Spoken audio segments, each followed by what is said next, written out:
મિત્રો, આજની આ ભવિષ્યવાણી ઉપર જો તમે ધ્યાન આપશો તો તમને ખબર પડશે કે આવનારા સમયમાં શું થવાનું છે એનાથી તમે બિલકુલ અંજાન છો. અને આજના આ વિડીયોમાં અમે લાવ્યા છીએ 2025 વિશે કરવામાં આવેલી અમુક પ્રમુખ ભવિષ્યવાણીઓ, જેમાં મિત્રો આપણે આવનારી વિક્રમી સંમત 2082 ને લઈને થોડાક મોટા ખુલાસા કરવાના છીએ. મિત્રો, વિક્રમ સંમત 2082 મતલબ કે તમે 2082 નો વર્ષ ન સમજતા, આપણી આ ભવિષ્યવાણી 2025 વિશે છે. ભવિષ્યવાણીના અનુસાર આજનો આ જે સમય છે, આ સમય મિત્રો ખૂબ જ ઐતિહાસિક સમય છે.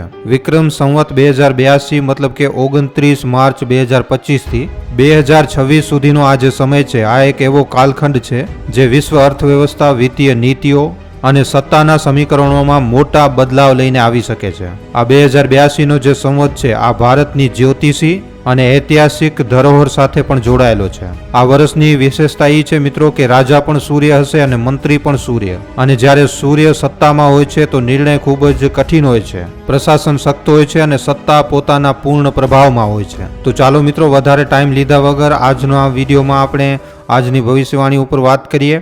વિડીયો ખૂબ જ ખાસ છે, માટે વિડીયોને છેલ્લે સુધી જોવા તેમજ લાઇક અને શેર કરવા ખાસ વિનંતી. મિત્રો, ભવિષ્યવાણીના અનુસાર 8 નવેમ્બર 2016ના દિવસે જ્યારે પ્રધાનમંત્રી શ્રી નરેન્દ્ર મોદીજીએ રાત્રે 12 વાગે દેશને ચોંકાવી નાખ્યું અને મોદીજીએ જ્યારે નોટબંધીની ઘોષણા કરી ત્યારે બધાને આ નિર્ણય અપ્રત્યાશી લાગ્યું હતું. અને આ નિર્ણય ના તો ખાલી ભારત પણ આખા વિશ્વની અર્થવ્યવસ્થાને પ્રભાવિત કરનારું હતું. શનિનો નંબર 8, સમયનો ખેલ અને એના પાછળ એક સટીક યોજના. ઠીક આવી જ રીતે હવે 2025માં પણ મિત્રો એક આવો જ મોટો આર્થિક પરિવર્તન થવા જઈ રહ્યો છે. જ્યારે કેતુ સૂર્યના નક્ષત્રમાં આવે છે તો સત્તા અપ્રત્યાશિત ફેસલા લે છે. આ ફેસલા જનતાની સામે ત્યારે આવે છે જ્યારે લાગુ થઈ ચૂક્યા હોય છે. કંઈક આવી જ રીતે આ વર્ષે પણ થશે, જ્યારે આર્થિક ઢાંચામાં એક ખૂબ જ મોટો બદલાવ જોવા મળશે. વિક્રમ સંવત 2082ની કુંડલીનો ગહેરાઈ સાથે અધ્યયન કરવાથી ખબર પડે છે કે આ સિંહ લગ્નની કુંડલી છે, જેનો સીધો સંબંધ શક્તિ, નેતૃત્વ અને પ્રભાવથી છે.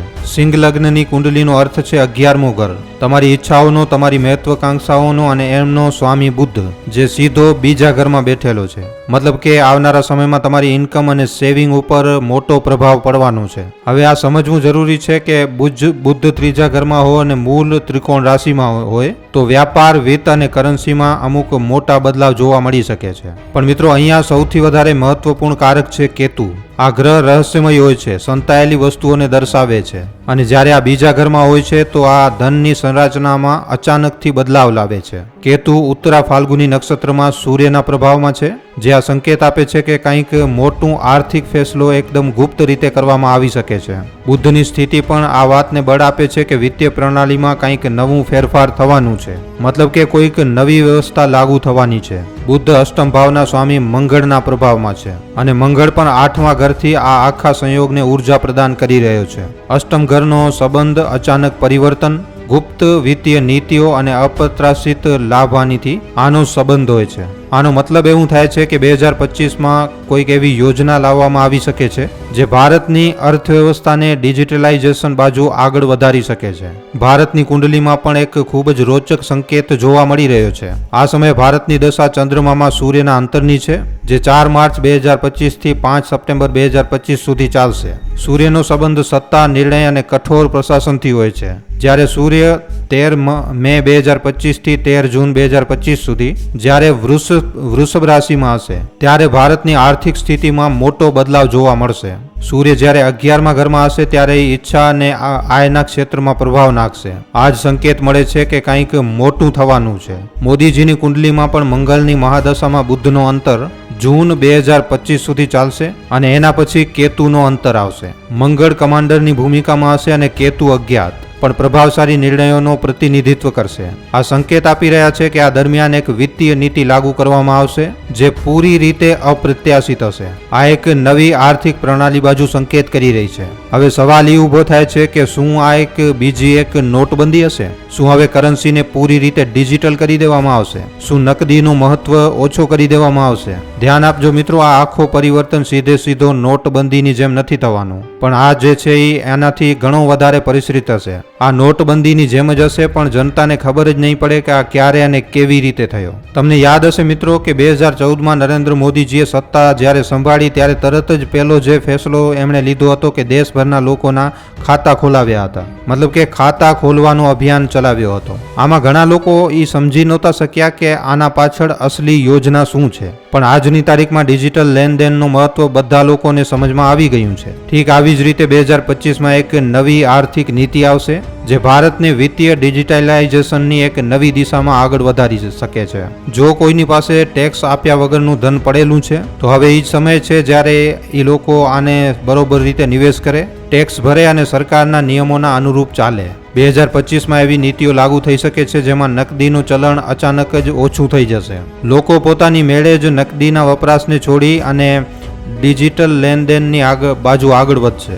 આ બધું ધીમે ધીમે થશે, પણ આનો પ્રભાવ ખૂબ જ ઘેરો થવાનો છે. અને મિત્રો હવે સૌથી વધારે મહત્વપૂર્ણ પ્રશ્ન, આંતરરાષ્ટ્રીય કરન્સી સિસ્ટમ. આ પરિવર્તનનો પ્રભાવ ખાલી ભારત સુધી સીમિત નહીં રહે. વૈશ્વિક સ્તર ઉપર પણ કરન્સીના સિસ્ટમમાં પરિવર્તન થવા જઈ રહ્યો છે. બ્રિટિશ પાઉન્ડ, યુરો અને અન્ય પ્રમુખ મુદ્રાઓ ઉપર આનો સીધો પ્રભાવ પડશે. બ્રિટિશ પાઉન્ડમાં ગિરાવટના સંકેત મળી રહ્યા છે અને આ ખૂબ જ વધારે કમજોર થઈ શકે છે. ડોલર પણ એક અસ્થિર સ્થિતિમાં જઈ શકે છે.